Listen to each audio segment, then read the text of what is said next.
episode? Hopefully we'll get a good recording of this to use on the podcast itself. And then we hopefully just use this as the intro to the actual episode. This is getting a little bit right off the bat. I mean, we've got a live crowd on here at Dubuquefest. And they might not even know who Dick Rogers Space Detective is, much less what the podcast is. I was trying to get to Oh, no, you don't. Eleanor warned me about this. I've got her notes. She said you'd spend 20 minutes explaining the history of the radio show and how you found it and how it became a podcast before we even get to the episode. which is such a fun script. This one came from the Hasselblad archive, which we talked about in the previous episode of our podcast. Losing the crowd. Okay, folks, short version. Dick Rogers Space Detective is a radio show for like decades, and everybody forgot about it. And we found it, and now we're using scripts from the radio show and turning it into a podcast. Go subscribe now. We'll wait. Well, we are the Northeast Radio Drama Society, or N.E.R.D.S. And I'm Joanna Hemlock. I'm Maisie Walter. Darla Moskowitz. Covert Washington. And I'm Daniel Castle. And for those of you who've seen our live streams or heard the show before, you recognize Skeevy Mike, our producer. Come on, do you have to call me that? My mom's out there. I'm not skeevy. I'm ready. The radio show itself, which ran for frankly suspicious length of time, starred Dick Rogers, a space detective, and there was very little continuity from season to season. Or episode to episode. But Dick always did keep his trusty space blaster. His trusty space blaster. Space blaster. Pew. Yes. Moving on. Dick Rogers and the Craftshow Caper was written by John Lewis and originally broadcast June 21st, 1939. Now, we thought the topic was fitting considering this.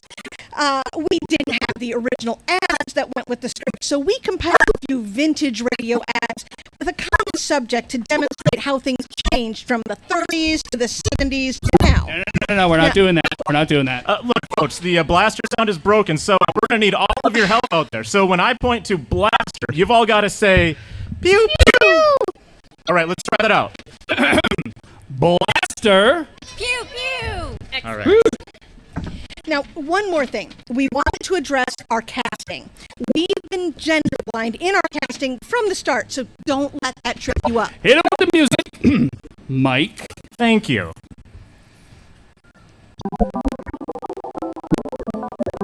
When danger and excitement rear their ugly heads, there's only one man you can count on to solve the case and save the day. That's right, loyal listeners. These are the adventures of Dick Rogers, Space Detective.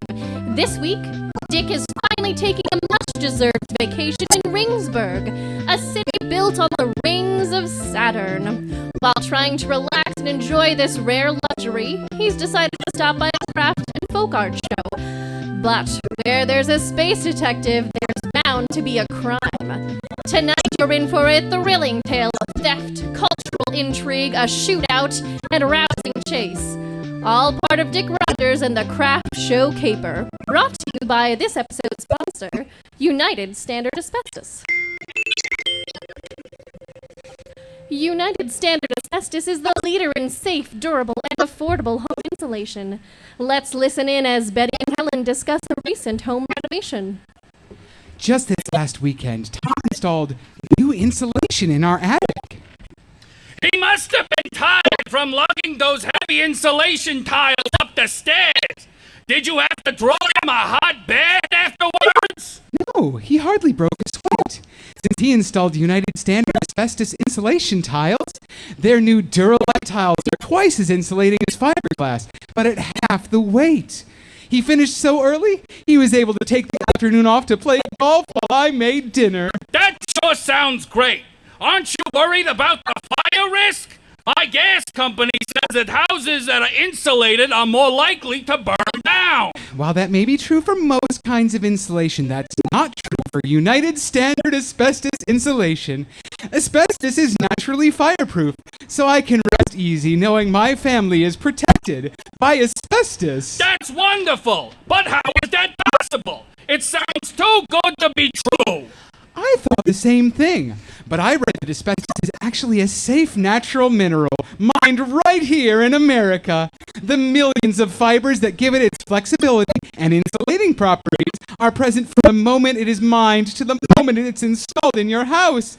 The patented United Standard asbestos process turns it a brilliant white through the addition of lead carbonate, the same pigment found in everyday house paint. Asbestos is a natural mineral? Well, that sounds like just the thing for my house. I'm gonna call United Standard Asbestos today. Yes, asbestos seems like a miracle material. And that's because it is. There's no catch when you use United Standard asbestos products, including the new Duralite insulation tiles. You can trust that when you buy United Standard asbestos tile, it's going to last forever. And now we join Dick as he scours the stalls looking for the deal of a lifetime. This is such a beautiful sculpture. It's been so long since I've seen a tree in person. I think I might need it. What did you say this was made of? It's carved from stone cut from the very ring this city was built on during construction. We try to reuse as much of it in the structures as we can, but there's always bits that just don't have enough metal content to melt down. I still can't believe you can just build cities on the rings of Saturn. I mean, we always knew the rings were huge, solid pieces, but the fact that they have their own natural atmosphere still blows my mind. Vandra? Vandra? What is that? Vandra? That's the art crime alert siren! What? They use it to indicate when a major art crime has occurred. That way the other vendors can employ enhanced security protocols. If you use that kind of a blaster for art crimes, what do you use for the real bad guys? Excuse me? What crime could possibly be worse? And in this moment of uncertainty, they were approached by a man in a uniform Dick was unfamiliar with. You there. Are you Richard Peter Rogers, PSI? Who's asking? I'm Officer Arthur Polis of the Ringsburg Art Police Special Theater and Folk Art Unit. Are you Dick Rogers? We're in need of a good space detective. That's me, yes. I am on vacation, though. I appreciate that, but we've had a serious art crime, and you know how it is. Whenever duty calls, you answer the call. You say, hello? Oh, duty. I didn't recognize your voice at first. Yes, I understand. I guess my important vacation can be put on hold. Fine. Usually I'm dealing with grisly murders or vanished colonists. It'll be nice to work on a case with a little bit lower stakes. Excuse me? This is bigger than any mere kidnapping. Somebody's property has been stolen. They won't be able to recoup their investment. Would you mind taking this conversation elsewhere? It's just so upsetting. I don't want my merchandise in here. After you, Dick Rogers. My merchandise! Oh, sorry, clumsy me. Like a space bull in a nano-ceramic shop. I haven't quite got the hang of these darn magnetic graviton boots. Quickly, Art, we must go rescue that Art. The boots certainly take some getting used to, but they are quite important. The rings of Saturn are a wonderful place to live, but their mass is distributed widely with a weak gravitational pull. If you're not wearing these boots, it's quite easy to accidentally launch yourself into orbit by stepping or jumping too hard. Even our vehicles use magnets to hold themselves safely to the ground. And with that, Arthur led Dick through the show. Ringsburg, not the oldest, but by far the largest settlement in the Saturn system. Ringsburg had recently become the absolute hub for jet setters and aficionados of various art and cultural pursuits, like Paris, New York, and Mars Vegas before it. What started as a cheap place for artists to live and work eventually priced out all but the most successful inhabitants, just like market forces intended. They eventually came to an unassuming booth that was virtually empty except for a single art piece and a very distraught proprietor. Dick Rogers, this is Vroom Venga. She is the curator for this booth. Vroom, tell us what happened. Oh, it was awful. I've spent months curating nothing but the finest examples of early Titan Shore art. I've never had to put so much effort into a single exhibition. Then, mere minutes after the show opened, I was held at blaster point while a disgusting hoodlum absconded with my inventory. He took every last piece. Well, except that one. Room to indicate a sculpture about 8 inches tall, made of a combination of antique spacesuit fabric and somewhat crudely formed ceramic. It may have been intended to crudely represent a human form if one were to squint. Dick, being new to the world of fine art, fumbled to find an appropriate response. Yes, what a delightful piece. It truly captures the universality of our existence in this landscape, ringscape, juxtaposed with the collective sense of the sublime. It's remarkable that a thief would leave such a terribly beautiful work of art behind. That's a very strange interpretation, Dick. When, in fact, the artists of Titanshaw strive to aim directly into the void, signifying the utter insignificance of each viewer and artist alike. Agreed. In fact, the simple nature of the piece invites us as the viewer into the progress of regressing into non-being. Yes, I'm seeing the void now. You gentlemen are, of course, not kind to overlook the aesthetic deficiencies of this particular piece. Just among us, we can admit it. This piece is awful. Yes, that's definitely what we were terribly hideous. I'm not familiar. What did you call it? The Titanshore colony? How's your solar system geography? Top of my class. 3 years in a row. Well, then you're probably aware that Titan is the largest moon of Saturn. Nearly 80 years ago, the first colony ship to arrive in the Saturn system landed there and established the Titanshore colony. Now, the mission was launched by Acme Scientific Space Flight in New Jersey. They planned to establish a colony on the outer edge of the Andromeda galaxy. But the crew was chosen more for their creativity than scientific know-how, and they only got as far as Titan. Why, that's not even 900 million miles from Jersey. Truly pathetic. The expedition seems to have been rather poorly planned. There were more dreamers than doers on the mission, so they brought 1,000 pounds of unfired clay and 75 different glazes, but someone forgot to pack the freeze-dried macaroni and cheese.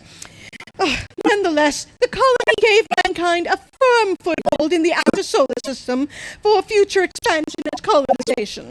I feel like I've got a good cultural background now. Can you give me a description of the miscreant? Well, he was slightly less than average height, but appeared to be in good physical condition. He had that greasy Titanshaw hairstyle where the hair stands up and fills out the space around the head inside a space helmet. But he wasn't wearing a pressure suit. He was wearing a white strappy undershirt without a shirt over it, a gold chain around his neck, black trousers, and brown penny loafers. His weapon was an old-fashioned blaster, the kind that doesn't have a stun setting. Thank you, Brunda. Arthur, what is our next move? We'll have to work our way through the other booths, see if the perp tried to sell on site. There are a few vendors here who might be open to a deal and not too curious about where the art came from. Brunda, we'll keep you up to date on any developments as they develop. We'll do our best, but as the old saying goes, don't count your Monsanto space fowl before they hatch.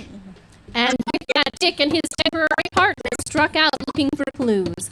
One of their first stops was a rather unassuming booth with a friendly-looking proprietor. You there, Maury. My old friend Arthur. I was expecting you. Maury, this is the famous space detective Dick Rogers. It's a pleasure to meet you, sir. Dick Rogers, I followed your career with some interest.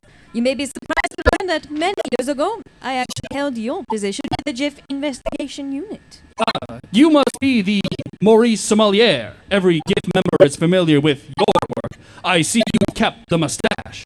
Well, it has been my calling card for a long time. Is it true you once solved 24 murders in 24 hours? Well, quite a lot of them were committed by the same fiend, which saves considerable time. Sorry to interrupt you two, but we have to get to the matter at hand. Has anyone out of the ordinary offered you any art for suspiciously good deals today? Arthur, you know that I have to be very selective about the pieces I acquire with my customer base. Oh, that reminds me, the interactive fertility idol you asked about has come in from a friend on Venus. Even I was surprised. All right, thank. Maury, you kidder? I'm on the case right now. I'll be back before closing. We're here about a serious art crime. Vroomdavinger's whole collection was stolen. Vroomda. Blech. It couldn't have happened to a nice old lady. I joke. I did see a suspicious character wielding a cart passed a while ago. I thought to myself, Maurice, where did the man of that? A man who wears brown shoes with black trousers? Get the money to buy that out. But one of the things I've learned since my retirement is not to ask too many questions. I tell you, back when I was a space detective... We'd love to stay and chat, Maury. Nonsense. Come in after closing. We'll grab a drink.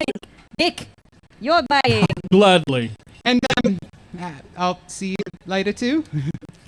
As the diligent agents of justice turned to leave, Maurice called out. Where's the police? Just one more thing. Of course, Maury. The thief went that way. With Maurice pointing the opposite direction the pair had originally turned, they laughed and headed down the aisle the other way. And as our heroes continued their search, it's time for us to present another message from our sponsor. United Standard Asbestos has been the leading name in insulation for over 40 years. We have worked breathlessly to bring you the best asbestos money can buy. For this reason, we are deeply saddened to announce that we are discontinuing the Duralite line of insulation due to changing market conditions and a recent federal injunction.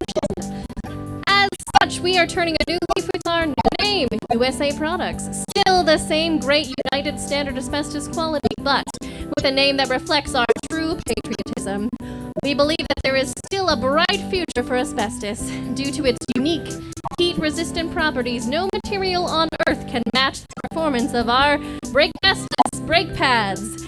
And don't take our word for it, let's hear from famous race car driver Manny Petty.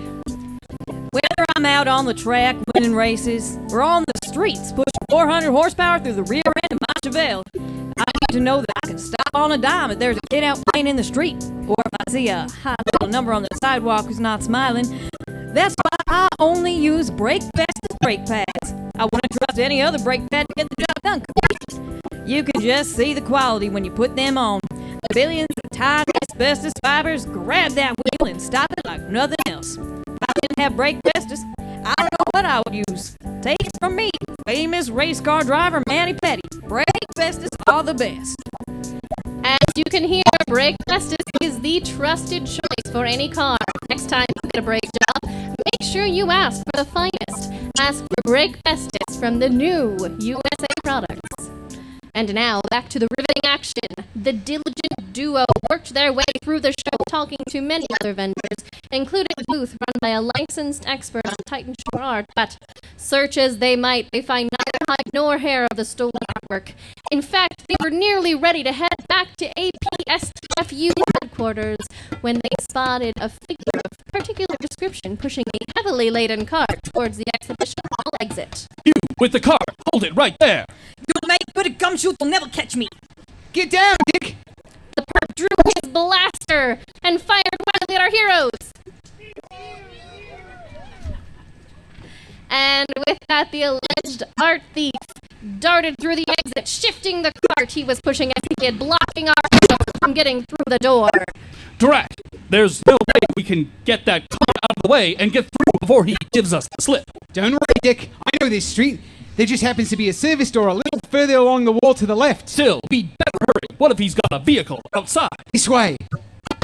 And with that, our champions of justice ran down a narrow aisle along the wall until they came to a door marked authorized personnel only. Then, with the ultimate authority that comes with righteousness, they threw open the door and burst out onto the street, teeming with people going about their day. They would almost certainly have missed their suspect if he had not called attention to himself by stopping dead in his tracks and shouting, I don't know how you art coppers knew about that door, but you'll still never catch me. With total disregard, the thief dove in front of a vehicle, causing the driver to slam on the brakes. He then swiftly drew his blaster, fired into the air, forcing the driver out of the vehicle. See you later, flatfoots. The rogue jumped in the mag car and screeched off, cutting through the flow of traffic.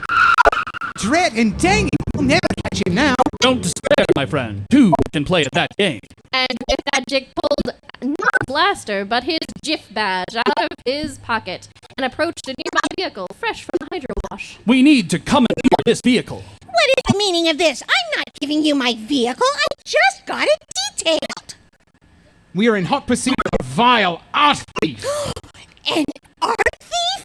Oh, by all means, take it for however long you need. I don't know if I'll ever really understand this place. Dick and Arthur loaded themselves in and heard automotive carnage ahead. Dick, I hope you're ready, because you're about to have the ride of your life. The borrowed vehicle tore off after the one stolen from the nefarious N.E.R.D.S, weaving in and out between other vehicles. You just leave it to me.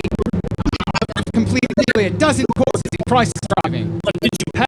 Top of my class 3 years in a row. Our duo rounded a corner at top speed and found themselves right on the tail of the suspect's abducted auto, at which point they saw the caged culprit leaning out the window, flourishing his blaster. Don't get any closer. I'll burn the car from the outside in. Hold steady, Arthur. I'm going to see if I can shoot out a tire. I wouldn't do. A ricochet shot. Yes, magnet tires are actually electromagnetic cages that keep people stuck to the surface of the wheel. You have to be able to keep the electrical one that provides power to the fluid. You could have warned me. At least now I know what I'm aiming for. Don't be silly, then. No one could hit a target that small on a moving vehicle without their own vehicle, which was also moving. Just watch me. Over the next few moments, Dick honed his aim in on the nearly impossible target, while dodging stray blaster shots. Suddenly, failing to take a sharp corner, the misfit drove straight into a blockade.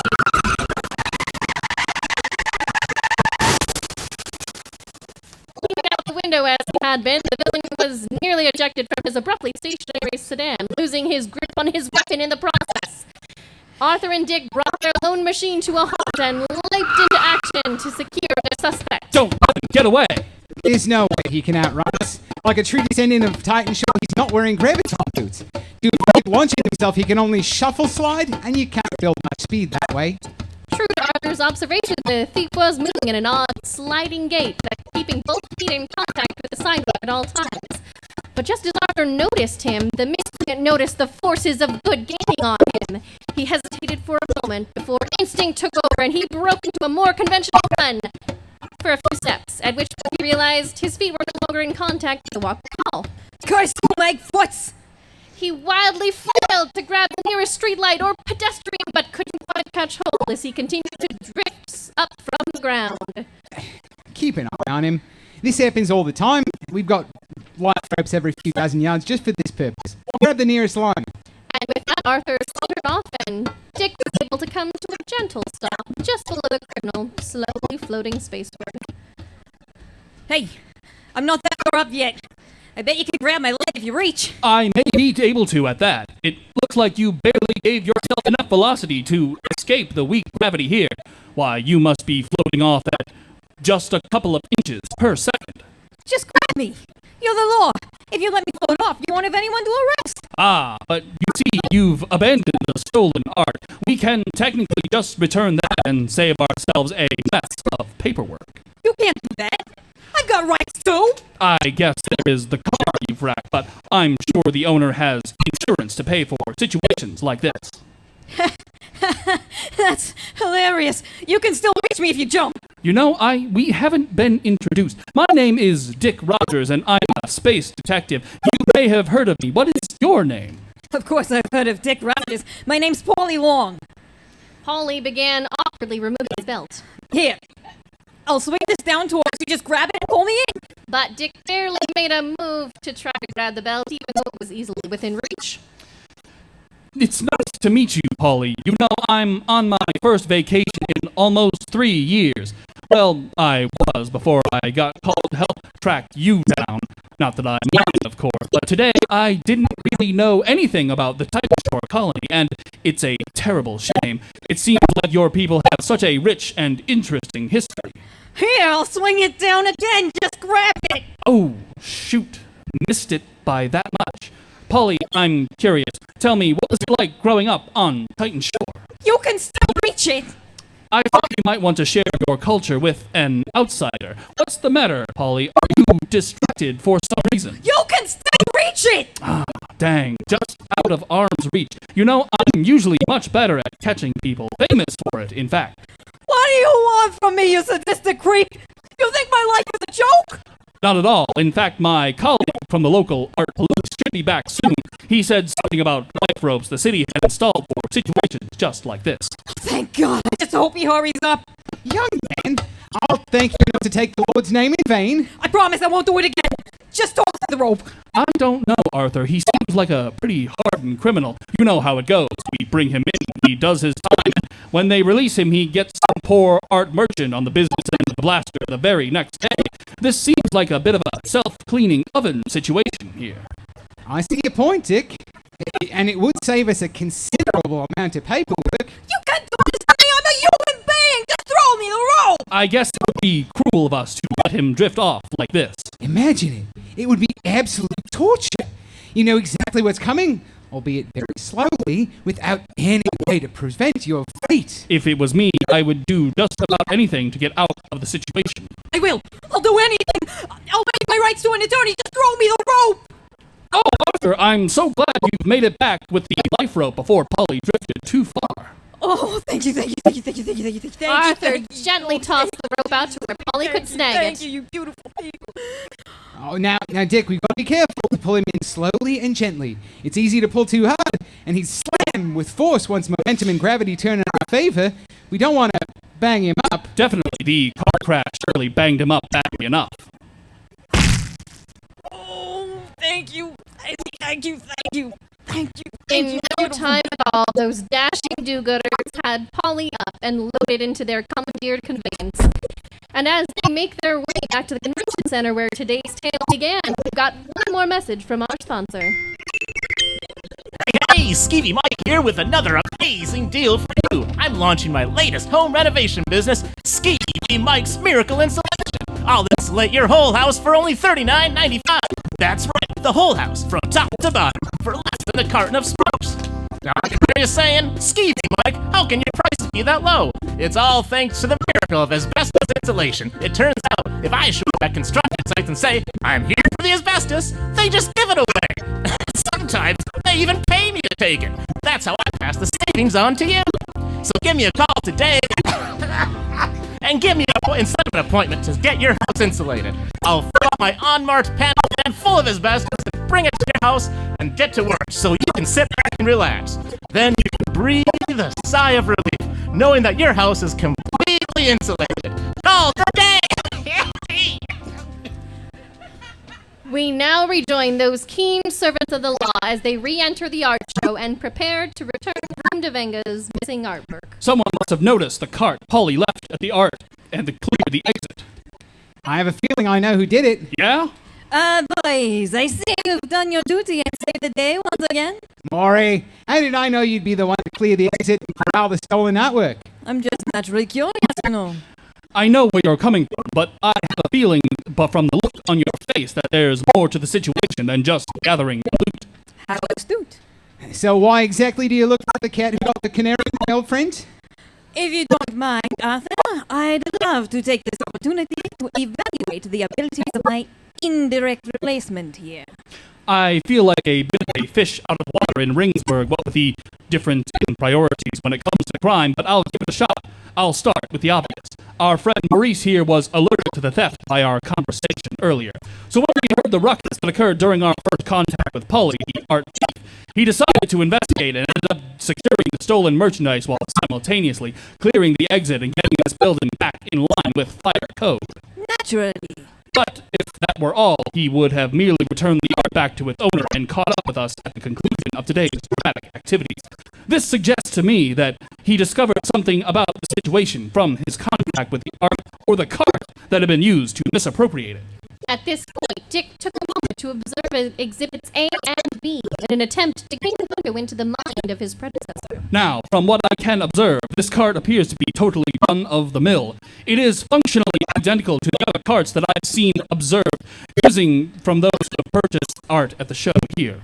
And peculiar for our current location, none of these carts seem to have any sort of magnetic device, either on the wheels or body of the cart. To me, that indicates that they are only useful inside the expo center here. No thinking citizen of Ringsburg would have tried to take one of these carts outside, unless they knew there was no possibility at all of the cart getting a shock and sending its contents into orbit. Quite the insightful observation for one who has spent little time in our fair city. I commend your ability to incorporate new knowledge. Thank you. The conclusions I can draw from this are as follows. 1. Our perpetrator, being from the Titan Shore colony, may not have realized the limited usefulness of a cart when exiting into the open air, or B. Being from the Titan Shore colony, Polly would be more conscious of the limitations of being unmagnetized due to the refusal to wear graviton boots, which suggests that he had plans to sell the art right here in the building, and may have even had an accomplice waiting to receive the stolen art. And which of these theories are you leaning towards? Definitely number 2. I think Polly had prearranged for the sale of his merchandise right here at the art show, possibly to the Titan Shore expert we spoke earlier, who claimed to not have seen or heard from anything wanting to unload artwork. Interesting. You talked to her earlier and saw what she had for sale? Yes, I definitely recognize the art style from the pieces that have been left behind at Brumda's booth. I must congratulate you on your powers of observation and deduction. When I was in my prime, had I been in your position, I would have almost certainly drawn the same conclusion. So you agree? Shall we stroll along to chat with Polly's countrywoman? I've got her information right here. I can start a background check. As it happens, there is one thing I know, that you, lacking the experience and knowledge I've accumulated in my years here at Ringsburg, would have no way of knowing. And that is? Look at the pieces in the cart. You haven't had much of a chance to observe them. At Maury's heating, Dick made a more detailed examination of the artwork itself, and after several moments, his face lit up with excitement. Have you seen it? I think I've got it. There's a noted difference in the artwork here and the other examples left behind with Brumda and on display at the Titan Shore booth. I can tell that the materials used are slightly different, but the bigger difference is the style. These are by far more aesthetically pleasing than the other examples I've seen today. The color palette is thoughtfully chosen, and the oneness of each piece is so much more cohesive. Which means? How could I have missed it? The pieces in this cart are forgeries aimed at folks like me who don't have the context to fully appreciate the real thing. How generous of you. Most people never grow to appreciate Titan Shore art. But this has larger implications, Maury. I believe we need to pay another visit to your old friend, Brumda. Now, here is the plan. And in just a matter of moments, Dick had outlined a plan of action that had the three of them splitting up to achieve their collective goals. Maurice took charge of the cart and the forgeries. Arthur went off to speak with a certain expert, and Dick went off on his own to tie up the last loose end. But of course, the fruition of the plan took place back where this all started, Brumda Venga's booth. Well, hello there, Maury. To what do I owe the pleasure of your company? I heard through the grapevine that you had a financial tragedy today. But I've got some wonderful news. Arthur and Dick were able to startle your thief into abandoning his ill-gotten booty. Oh, why, that's... Yes, that's wonderful. At that moment, Arthur and the Titan Shore expert arrived. What's the matter, Brumda? You don't seem as happy to get your property back as I would have expected. It's just such a shock. You met my friend Nicole. Hi there. She's a government-certified Titan Shore art dealer. And just that moment, Dick arrived, leading a slightly bruised and handcuffed Polly. And we all know you've met our good friend, Polly Long. Hello. Oh, gentlemen, it's been such a long and harrowing day. Thank you for returning my stolen inventory, apprehending the miscreant responsible. I think I'm just going to pack up my booth and end my day early. Not so fast, Brumda. Nicole, you're the real expert when it comes to Titan Shore art. Can you tell us anything about the pieces in this cart? Well, I can definitely shed a bit of light on these pieces. They're fake.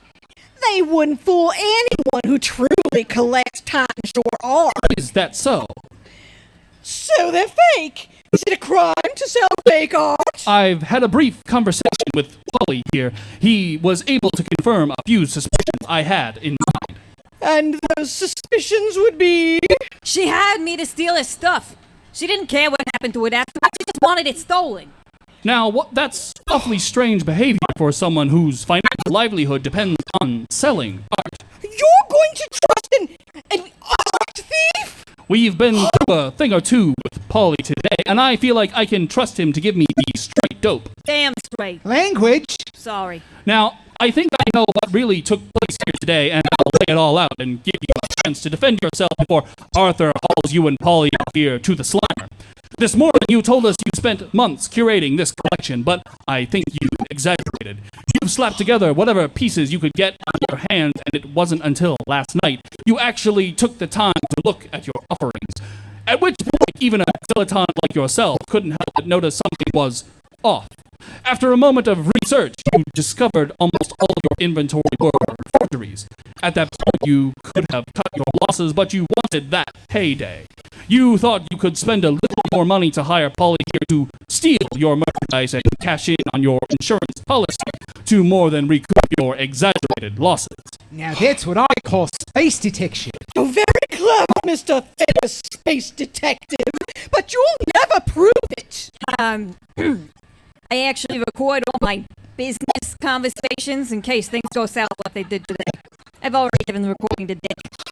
And with her last shred of plausible deniability destroyed, Vroomda launched herself toward Polly, swinging her one and only genuine piece of Titan Shore like a club. Ah! But Maury, having coincidentally placed himself between Vroomda and the others, was able to simply extend his foot and trip her. Crashed to the floor, smashing the sculpture in the process. My God, what have I done? I'll never financially recover from this. Arthur, take her away. Arthur helped, and a now quite passive Vroomda to her feet before securing her wrists with handcuffs.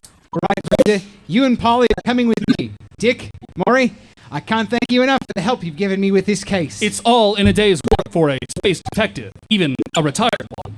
And now that the day's work is done, I believe you were going to buy me a drink, young man. After today, I'll buy you two. And there you have it, true spacers. Wherever there's trouble, wherever there's danger, wherever there's petty theft, Dick Rogers is there. So make sure you're there too. Make sure you join us for the next episode of The Adventures of Dick Rogers, Space Detective.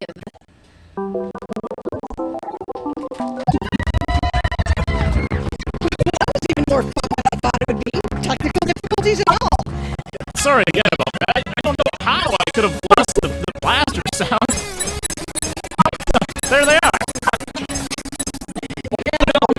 The technical difficulties actually made it more fun. I mean, what's the point of doing a show with a live audience if you can't have some audience participation?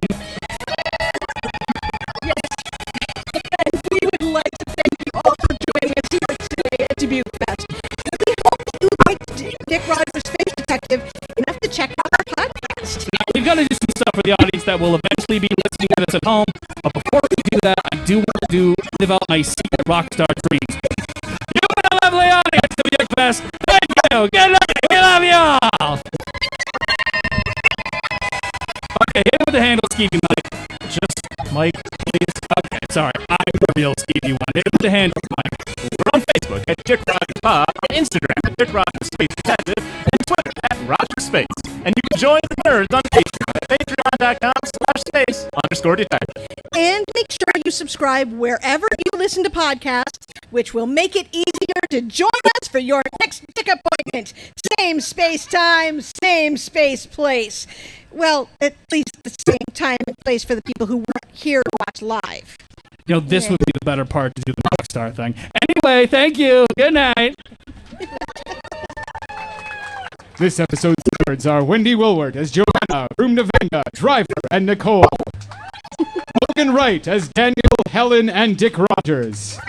Michael Storm as Mike Notley and Skeevy Mike. Melissa Goranson as announcer.